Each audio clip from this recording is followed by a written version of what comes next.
हाँ दोस्तों, नमस्कार। मैं हूँ मंजीत सिंह। तो इस समय हम लोग स्टील स्ट्रक्चर में कंप्रेसिव मेंबर का क्वेश्चन सॉल्व कर रहे हैं। और इससे पहले भी मैं कुछ वीडियो बना चुका हूँ इस लेक्चर पे, इस चैप्टर पे। अगर आपने उस लेक्चर को नहीं देखा है तो पहले आप उसे देख लेंगे, उसके बाद इसे देखेंगे तो ज़्यादा अच्छा समझ में आपको आएगा। तो आज का जो क्वेश्चन है वो क्वेश्चन ये है कि जब एक एंगल दे दिया जाए, सिंगल एंगल दिया जाए और वो किसी गसेट प्लेट से कनेक्ट कर दिया जाए, ठीक है, तो उसका कंप्रेसिव स्ट्रेंथ क्या होगा। अब तक जो मैंने क्वेश्चन लगाया था उसमें हमेशा दो एंगल देता था।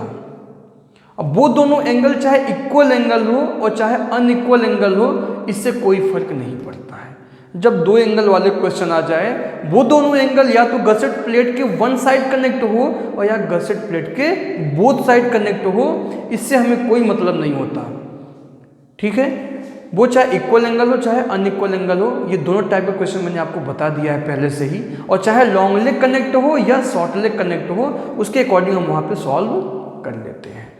लेकिन जब सिंगल एंगल का क्वेश्चन आ जाए तो सिंगल एंगल में इक्वल एंगल का क्वेश्चन अलग टाइप से सॉल्व करेंगे और अनइक्वल का क्वेश्चन अलग टाइप से सॉल्व करेंगे। ये सिंगल वाले एंगल के लिए आपको ध्यान में रखना होगा। जैसे यहाँ पे क्वेश्चन दिया गया है, a discontinuous member ISA 19 to 16 to 12 mm is used as a compression member having total length is 2000 millimeter। एक डिसकंटिन्यूअस मेंबर है ISA जिसका साइज है 19 to 16 to 12 mm और ये कंप्रेशन मेंबर के रूप में यूज किया गया है और इसकी लंबाई 2000 मिलीमीटर है। यदि उसका जो एंड है वो सिंगल रिवेटेड है और Fe 250 ग्रेड का स्टील यूज किया गया हो, तो उस मेंबर का कंप्रेसिव स्ट्रेंथ क्या होगा। तो यहाँ पर आप देखिए, जो आपको एंगल का साइज दिया गया है वो अनइक्वल है। अनइक्वल का मतलब होता है कि दोनों जो लेंथ है, उसका लेग का लेंथ है वो अलग अलग है। देखिए, पहला 90 है और दूसरा 60 है। जब दोनों लेंथ अलग अलग है तो इसका मतलब है कि अनइक्वल एंगल का क्वेश्चन है ये, ठीक है। तो और अगर जब दोनों का लेंथ सेम हो जाता तो इक्वल एंगल का क्वेश्चन हो जाता। तो दोनों के लगाने का जो मेथड है वो अलग अलग है, ठीक है। तो चलिए स्टार्ट करते हैं हम लोग। सबसे पहले जो वैल्यू आपको दिया गया है उसे हम लोग लिख लेंगे। क्या क्या वैल्यू दिया गया है। पहला तो ये है, साइज ऑफ एंगल दिया गया है 90 इंटू 60 इंटू 12 mm का एंगल दिया गया है। और इसका जो टोटल लेंथ है कैपिटल L है, कितना है 2000 मिलीमीटर। और ये सिंगल रिवेट के रूप में यूज किया गया है। यदि यहाँ पे जो ग्रेड ऑफ स्टील दिया गया है, कितना है ग्रेड ऑफ स्टील Fe 250, तो कंप्रेसिव स्ट्रेंथ क्या होगा। सिंगल रिवेट दिया गया, इसे भी आप लिख लेंगे। इसके एंड कैसे हैं, सिंगल रिवेटेड। तो जब सिंगल रिवेट दिया जाता है उस केस में जो आप इफेक्टिव लेंथ निकालेंगे, कैसे निकालते हैं, इफेक्टिव लेंथ निकालने का फॉर्मूला होता है small l equal to capital L के बराबर लेके चलते हैं और जिसका वैल्यू दिया गया है 2000 मिलीमीटर। और यहाँ पे जो कंप्रेसिव स्ट्रेस लेते हैं वो कितना लेके चलते हैं, कंप्रेसिव स्ट्रेस लेके चलते हैं सिग्मा AC। सिग्मा AC में 0.8 फैक्टर का मल्टीप्लिकेशन कर देते हैं। अगर सिंगल रिवेट होगा तो इफेक्टिव लेंथ टोटल लेंथ के इक्वल लेके चलेंगे और जो कंप्रेसिव स्ट्रेस होगा उसमें 0.8 फैक्टर का मल्टीप्लिकेशन कर देंगे। अगर ये डबल रिवेटेड दिया जाता तो यहाँ पर 0.85 L लेते चलते, लेंथ में 0.85 का मल्टीप्लिकेशन कर देते हैं और इसके कंप्रेसिव स्ट्रेस में किसी भी फैक्टर का मल्टीप्लाई नहीं करते, केवल सिग्मा AC लेके चलते। ये बात मैंने आपको पहले भी बता दिया है। तो अब हम क्या काम करेंगे, सबसे पहले स्टील टेबल ओपन करेंगे और इस एंगल ऑफ साइज के लिए, साइज ऑफ एंगल के लिए हम स्टील टेबल ओपन करेंगे और वहां से क्या क्या वैल्यू लेंगे, वहां से हमें लेना होगा उसका area capital A, IXX movement of inertia और IYY वाई एक्सिस पे मूवमेंट ऑफ इनर्शिया। ये 3 वैल्यू यूज होगा। अगर ये क्वेश्चन आपका डबल एंगल का होता तो हमें सी एक्स एक्स और सी वाई वाई ये दोनों ही वैल्यू लेके चलना पड़ता है यहाँ पे। ठीक है, इस क्वेश्चन में ऐसा कंडीशन नहीं दिया गया है कि लॉन्ग लेग कनेक्ट है या शॉर्ट लेग कनेक्ट है। जब ऐसा कोई कंडीशन क्वेश्चन में न दिया जाए तो आप हमेशा लॉन्ग लेग को कनेक्ट करके चलेंगे। ठीक है, तो चलिए स्टील टेबल से देखते हैं इसका एरिया क्या है। 90 इंटू 60 इंटू 12 mm का जो एरिया है वो 16.57 है, 16.57 सेंटीमीटर का स्क्वायर। आई एक्स एक्स है 129.1 सेंटीमीटर की power 4 and I Y y कितना है 45.2 सेंटीमीटर की पावर। अब हम इसे मिलीमीटर में चेंज करेंगे तो 1 सेंटीमीटर में 10 mm होता है तो स्क्वायर है तो 100 का मल्टीप्लिकेशन हो जाएगा तो 1657 मिलीमीटर का स्क्वायर ये हो जाएगा और ये हो जाएगा 129.1 into 10 to the power 4 millimetre की पावर 4 हो जाएगा और ये हो जाएगा 45.2 इंटू 10 की पावर 4 मिलीमीटर की पावर 4। ठीक है, तो हमारा सॉल्व करने का स्टेप क्या होता है, सबसे पहले हम निकालते हैं मिनिमम मोमेंट ऑफ इनर्शिया यानी लीस्ट मोमेंट ऑफ इनर्शिया। कैसे निकालते हैं, तो सबसे पहले हमें क्या निकालना है, minimum moment of inertia.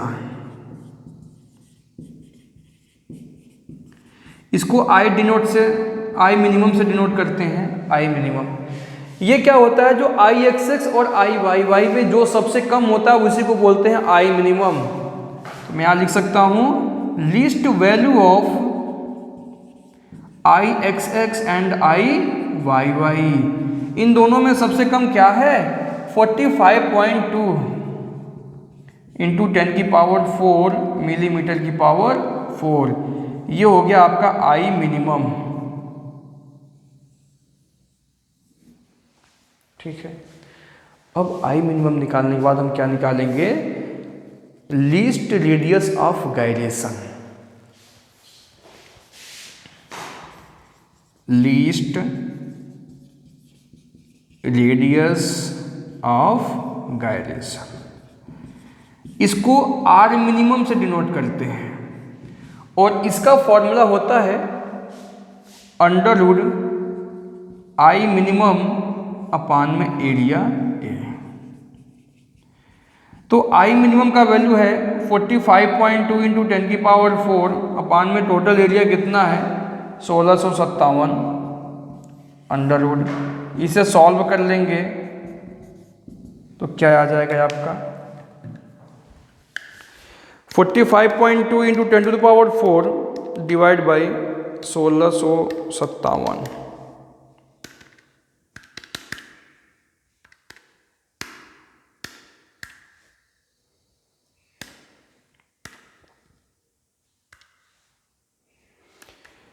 Forty 45.2 into 10 की power 4 divide by 1657 under root answer 16.51 आ गया। ये वैल्यू आ गया आपका 16.51। इसके बाद हम निकालेंगे सिलेंडरनेस रेशियो और सिलेंडरनेस रेशियो का फॉर्मूला क्या होता है, देखिए मेन हमारा निकालने का पर्पज होता है सिलेंडरनेस रेशियो। इस सिलेंडरनेस रेशियो को निकालने के लिए हमें लिस्ट रेडियस ऑफ गायरेशन निकालना पड़ता है और लिस्ट रेडियस ऑफ गायरेशन निकालने के लिए मिनिमम मोमेंट ऑफ इनर्शिया निकालना होता है। तो सिलेंडरनेस रेशियो का फॉर्मूला क्या होता है, L अपान आर मिनिमम यानी effective length upon list radius of gyration. Small L कितना दिया गया है 2000 डिवाइड बाई आर मिनिमम कितना है 16.51। तो एस आर का वैल्यू यहां से हो जाएगा 121.09।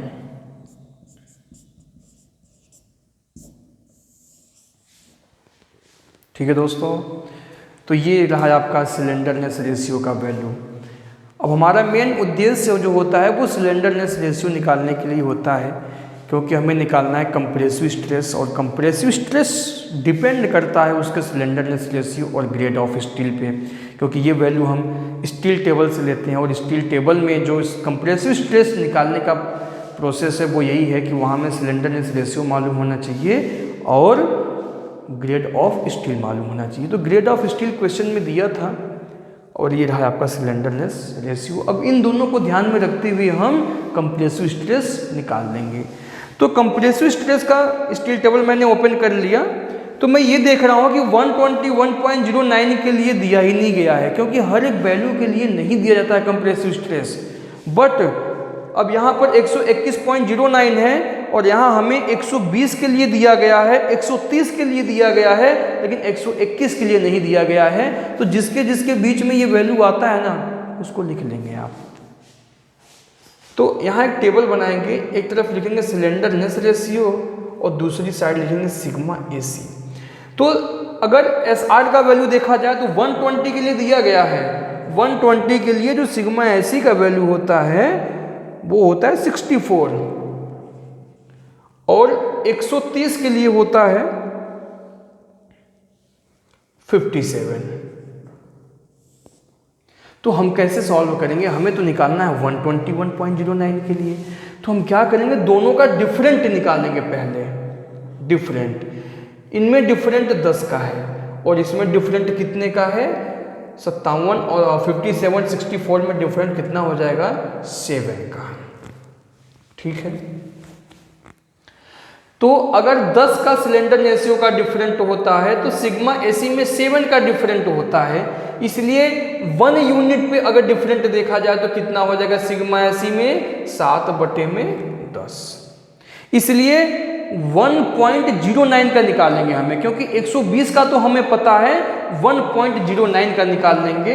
1.09 के लिए हो जाएगा 7/10 इंटू 1.09। इसे सॉल्व करने पे कितना आएगा 7/10 इंटू 1.09, 0.763। अब आप क्या काम करेंगे, इसे और इसे प्लस करेंगे, इसे प्लस करेंगे तो हो जाएगा 121.09। वही वैल्यू आएगा जिसका हमें यहाँ सॉल्व करना है, और इसको हमेशा माइनस करेंगे, इसे प्लस नहीं करेंगे, क्योंकि ये वैल्यू जब बढ़ती है सिलेंडरनेस रेशियो तो कंप्रेसिव स्ट्रेस उसका क्या होता है, कम होता है। तो आप क्या काम करेंगे, 64 में से माइनस करेंगे इसे, तो ये आ जाएगा 63.237, और इसका यूनिट होता है न्यूटन पर mm स्क्वायर कंप्रेसिव स्ट्रेस का। यानी कि हमें सिग्मा एसी का वैल्यू पता चल गया, कितना है 63.237। अब हम निकाल सकते हैं कंप्रेसिव स्ट्रेंथ, जो कि क्वेश्चन में हमें पूछा गया है। कंप्रेसिव स्ट्रेंथ का फॉर्मूला क्या होता है, compressive area into compressive stress. Compressive area कितना है आपका कैपिटल ए, और कंप्रेसिव स्ट्रेस कितना लेके चलेंगे 0.8 सिग्मा एसी। कई बार बच्चे गलती क्या करते हैं कि कंप्रेसिव स्ट्रेस को सिग्मा एसी का जो वैल्यू दिया होता है वही वैल्यू यहाँ रखते हैं, गलत हो जाता है। ये भूल जाते हैं कि हमें सिंगल रिवेट के वजह से इसमें 0.8 का फैक्टर का मल्टीप्लिकेशन भी करना है, तो वो भूल जाते हैं। तो ये ऐसा मिस्टेक आप नहीं करेंगे, यहाँ 0.8 का मल्टीप्लाई आपको करना ही करना है। ए का वैल्यू हो गया 1657 इंटू 0.8 इंटू सिग्मा एसी हो गया 63.237 न्यूटन में ये वैल्यू निकल के आ जाएगा आपका।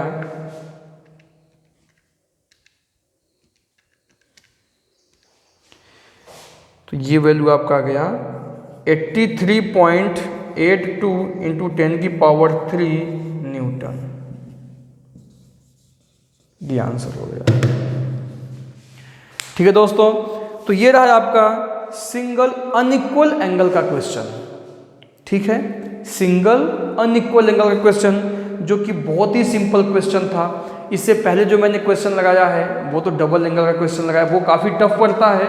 लेकिन ये सिंगल वाले जो भी क्वेश्चन होते हैं ये बहुत ही सिंपल, बहुत ही आसान, बहुत ईजी होता है, जो कि सॉल्व हो जाता है। अब चलिए हम लोग लगाते हैं इक्वल एंगल का क्वेश्चन कैसे करेंगे। उसका लगाने का तरीका थोड़ा सा चेंज हो जाएगा। ये क्वेश्चन नंबर फर्स्ट है आपका, अब हम लोग क्वेश्चन नंबर सेकेंड सॉल्व करेंगे इसी में, ठीक है। तो क्वेश्चन नंबर सेकेंड कैसे सॉल्व करेंगे, इसी क्वेश्चन में हम लोग लिख देते हैं। चलिए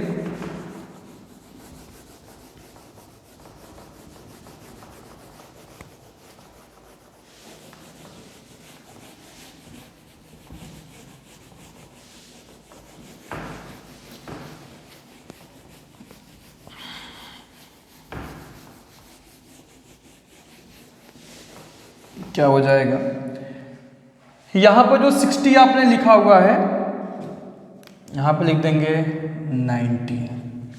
अब देखिए 90 इंटू 90 क्या हो गया, इक्वल एंगल हो गया। एंगल का जो दोनों लेग है वो इक्वल लेग हो गया, इक्वल लेंथ का हो गया। अब आपके क्वेश्चन सॉल्व करने का पूरा तरीका सब कुछ बदल जाएगा। तो चलिए हम लोग सॉल्व करते हैं। कैसे लगाना है, वही चीज़, वही प्रोसेस, जो वैल्यू दिया गया है पहले उसे हम लिख लेंगे। Size of angle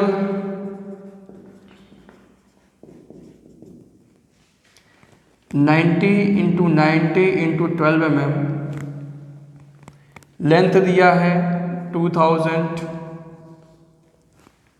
grade of steel दिया है Fe 250, और एंड कैसा दिया गया इसका, सिंगल रिवेटेड। तो जब सिंगल रिवेटेड होता है तो क्या होता है, जो इफेक्टिव लेंथ लेके चलते हैं हम, कितना लेके चलते हैं, स्मॉल एल, वो कैपिटल एल के बराबर लेके चलते हैं, यानी 2000 मिलीमीटर। और जो कंप्रेसिव स्ट्रेस होगा आपका वो कितना लेके चलेंगे, 0.8 सिग्मा एसी। तो यहाँ तक तो हम लोग पहले भी देख चुके हैं उससे। चलिए अब हम लोग स्टील टेबल का यूज करेंगे। अब देखिए जब इक्वल एंगल का क्वेश्चन आ जाए ना तो वहाँ पर हमें मिनिमम मोमेंट ऑफ इनर्शिया नहीं निकालना पड़ता है। क्या मैंने बोला आपसे कि वहाँ पर मिनिमम मोमेंट ऑफ इनर्शिया निकालने की कोई आवश्यकता नहीं है। क्यों? क्योंकि इक्वल एंगल में आई एक्स एक्स और आई वाई वाई दोनों इक्वल होता है, किसी का वैल्यू कम या ज़्यादा होता ही नहीं है। जब ज़्यादा नहीं होता तो आई मिनिमम हम नहीं निकालते। जब आई मिनिमम नहीं निकालेंगे तो लीस्ट रेडियस ऑफ गायरेशन नहीं निकालेंगे उसका। क्यों नहीं निकालेंगे? क्योंकि उसका जो दोनों आपका जो मोमेंट ऑफ इनर्शिया है वो दोनों इक्वल है, इसलिए हम उसमें नहीं निकालते। तो हम क्या काम करेंगे, स्टील टेबल से हम लेंगे RVV का वैल्यू।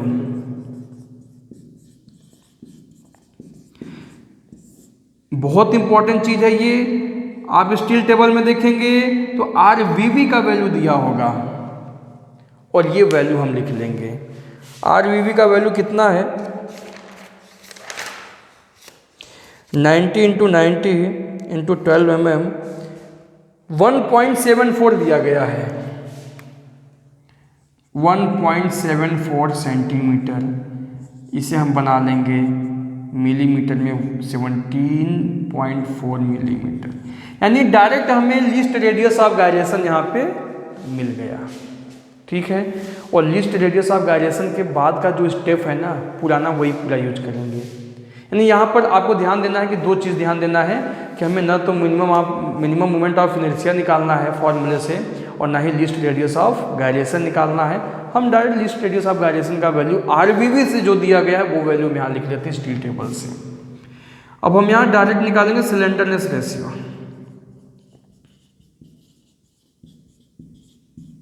SR। क्या होता है फॉर्मूला, L/RVV। L का वैल्यू कितना है 2000 और RVV कितना है 17.4।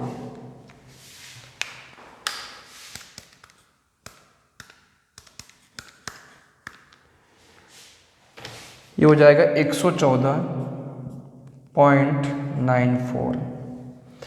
अब इस सिलेंडरनेस रेशियो के लिए हमें निकालना है सिग्मा AC का वैल्यू। चलिए सिग्मा AC का वैल्यू निकालते हैं।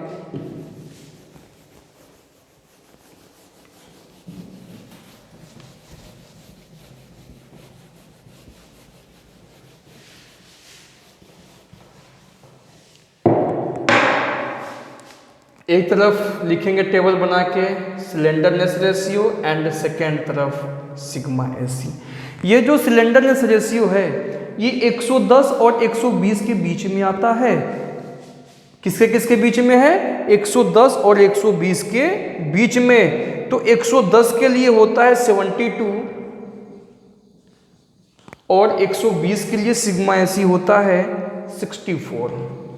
दोनों का डिफरेंट क्या हो जाएगा?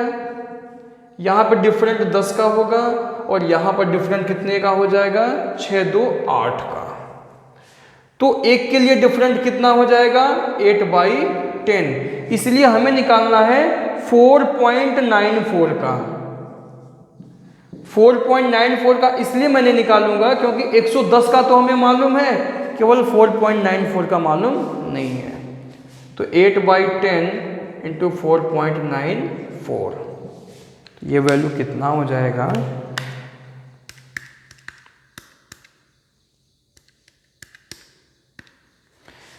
3.952।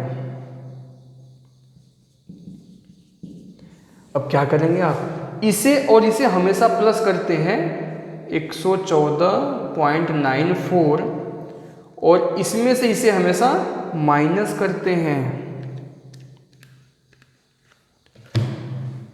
68.048।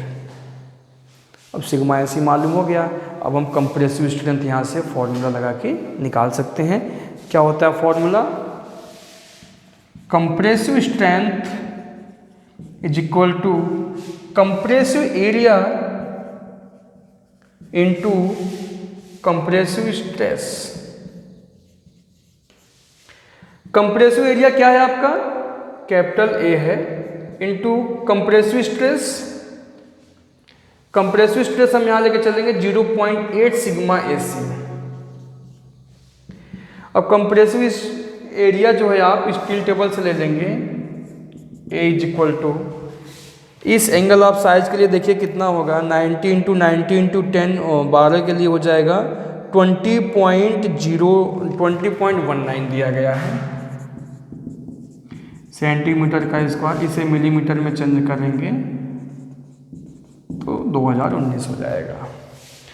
तो कैपिटल ए का वैल्यू रखेंगे 2019 इंटू 0.8 इंटू सिग्मा एसी का वैल्यू कितना दिया गया है? 68.048। इसे हम लोग सॉल्व कर लेंगे। क्या आ जाएगा आपका? 2019 इंटू 0.8 इंटू 68.048। तो ये हो जाएगा आपका 109.9 into 10⁻³ Newton. This is answer. तो इस प्रकार मैंने आपको सिंगल इक्वल एंगल और अनइक्वल एंगल का क्वेश्चन आज मैंने बता दिया।